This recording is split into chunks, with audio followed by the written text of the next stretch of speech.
I hate.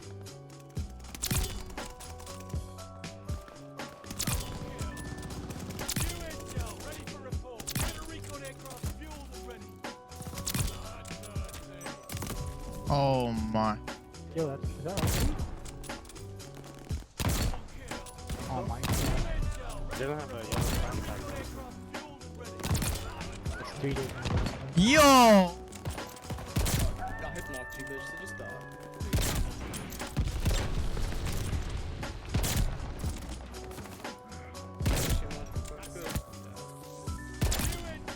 For some reason, it's like the hitbox that you need your scope on is like super big. It's so easy to hit shots.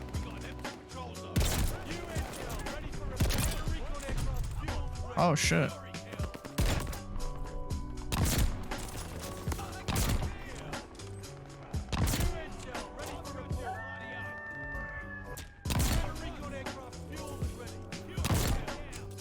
Everybody knows this.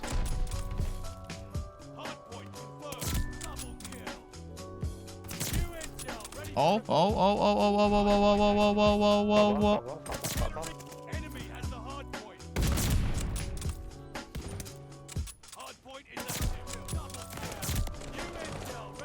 Oh.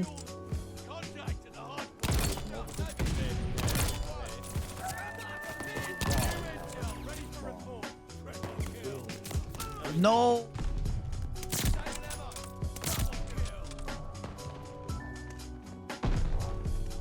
Oh, why is he punching me? Oh, because he cannot.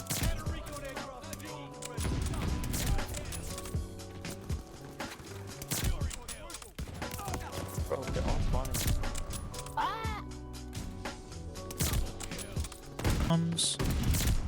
Oh, good shit. Bro! Dogs. Bro!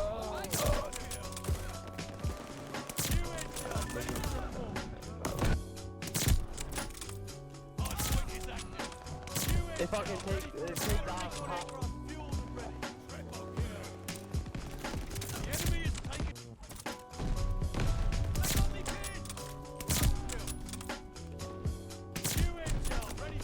No.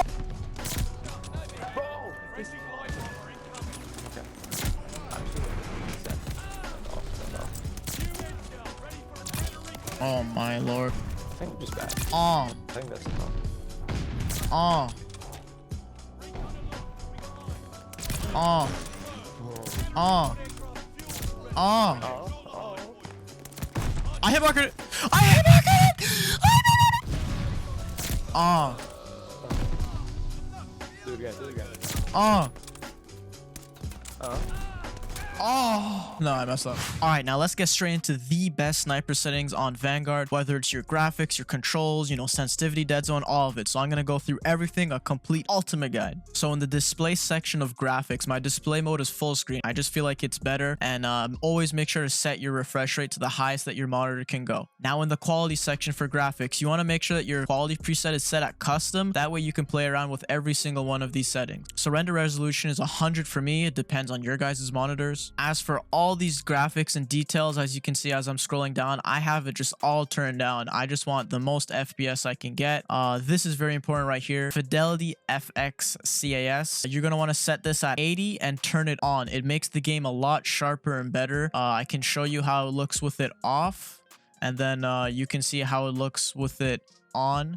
It just makes a big difference in my opinion, and you guys should definitely put this on. Anti-aliasing you do not need. Turn that off. You can get more frames with it off. Depth of field off, and with a VRAM usage of 85%. Now in the gameplay section of graphics, if I click on color customization, this is where you can play around with your colors. And if you guys didn't know how to do this and you've seen other YouTubers mess around with like your colors and enemies colors, this is how you do it. So the one I like the most, I have my color filter on none, color filter target both, and then Tritano P Tritanopia. I think that's how you pronounce it. You want to have it on Tritanopia because it just like pops all the colors the most vibrantly compared to the other options in my opinion. So obviously the U color is going to be yellow. I like having the team color on this light blue. I like having my party color a bit of a dark green. As for the enemy color, I have it like as a bright like purple pinkish color. I recommend this one, but if you want to use other colors, feel free. I recently switched to 120 FOV. In my opinion, I think between like 99 to 120 you should be good. It gives you the advantage for sniping, and you want ADS field of view independent. I feel like it helps your shot a lot more as a sniper. Camera movement obviously least. You know, this is like when bombs are dropping and you're running around. You don't want your stuff to shake more. You want to have a steady aim to hit your shots. And then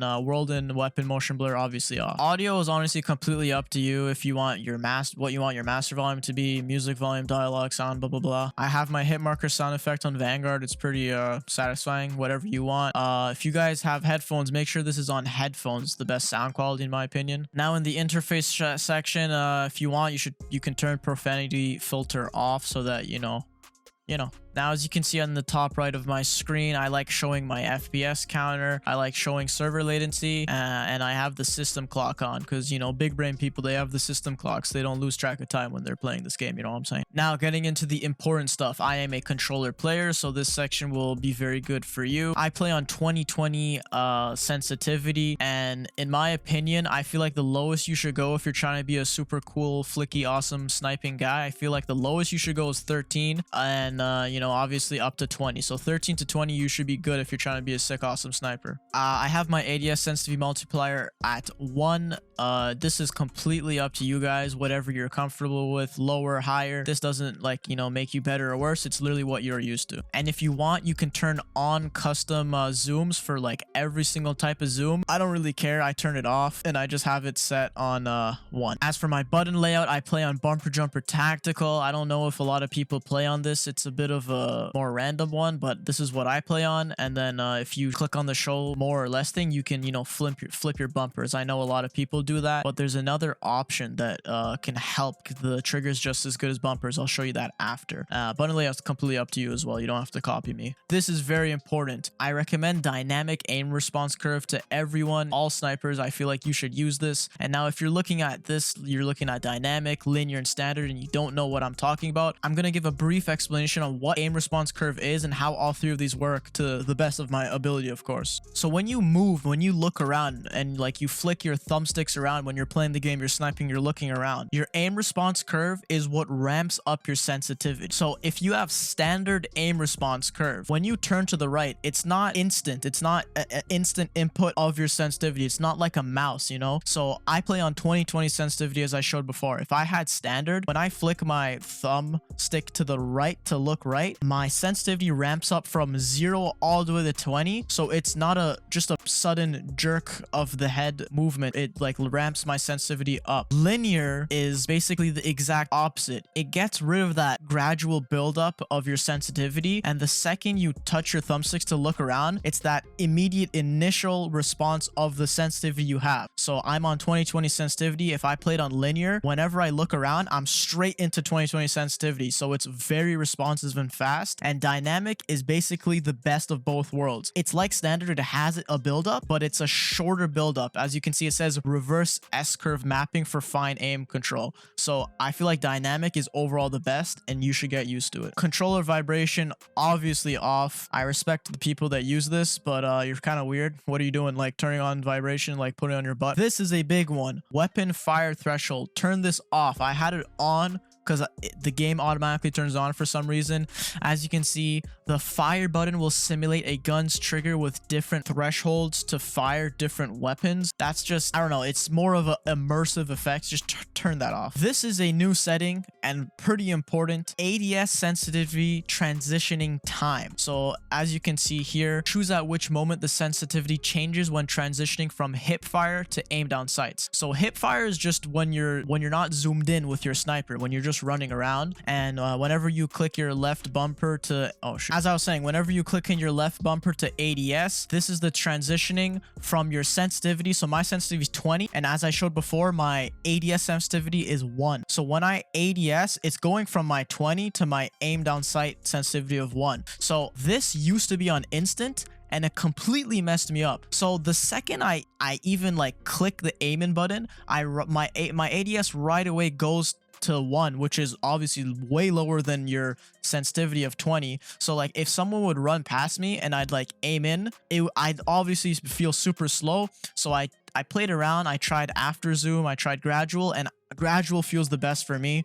So when you ADS, it gradually goes from your sensitivity of 2020 gradually into your ADS sensitivity of 1 or whatever you have it. And then after zoom is like a bit overboard, and instant is like too much. So try gradual. I recommend that one. My stick layout is default. This is obviously up to your preference. Controller orientation, I don't even know what this is, but maybe you guys should check. Maybe it's on something different. Just always have it on up. Now this is important. Left trigger min input dead zone and right trigger min input dead zone. So this is how much you have to press down your triggers, not your bumpers, your triggers, for it to respond. So left is aiming in and right is shooting. So I want whenever I aim in for it to like be the best response. So I'll actually put this on 0. So like this, like even if I tap my aim in, it'll respond to it so that it's just better for sniping. And I used to have my right trigger also on 0, but the way Vanguard sniping is, I brought this up to 10 because sometimes I preemptively shoot when I'm not actually even centered or aimed in on the person. So when I put this up to 10, I started killing more. So this is also up to preference. If you want everything to be very responsive, put everything on 0. If not, try what I'm doing so that your aim's responsive, but your shot is just, you have to push a bit more on your trigger. That way you're centered and you know you're going to hit your shot. Left and right stick min input dead zone. These are about your thumbsticks. This is not even up to preference. This is just literally the condition of your physical controller if there's stick drift. If you have a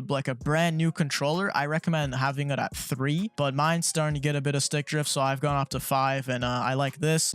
Don't touch your max though, like leave that at 99. Now on the gameplay section of controller, my aim assist is obviously on and I have it on default. Now I know some people run precision, but I don't know, precision back on Black Ops Cold War was very good, but it doesn't feel as good on Vanguard, and default seems to be working better than precision for me personally, so I recommend default. Now this is very important. Automatic sprint, I have this on. Automatic tactical sprint, I always put it on. It makes movement way easier and better, and some have the argument of saying that you ADS slower when you're in sprint, but that's fine. You just put on the proper attachments and you have smooth movement. It doesn't matter. Like you'll still kill people and hit your shots. I recommend having automatic tactical sprint on. Obviously have your slide behavior on tap. You don't want to hold it down, you want to tap it so it's more responsive and you can slide better. And that's about it, guys. I think I basically went over everything, and I really hope this helps you guys and it makes you guys better snipers.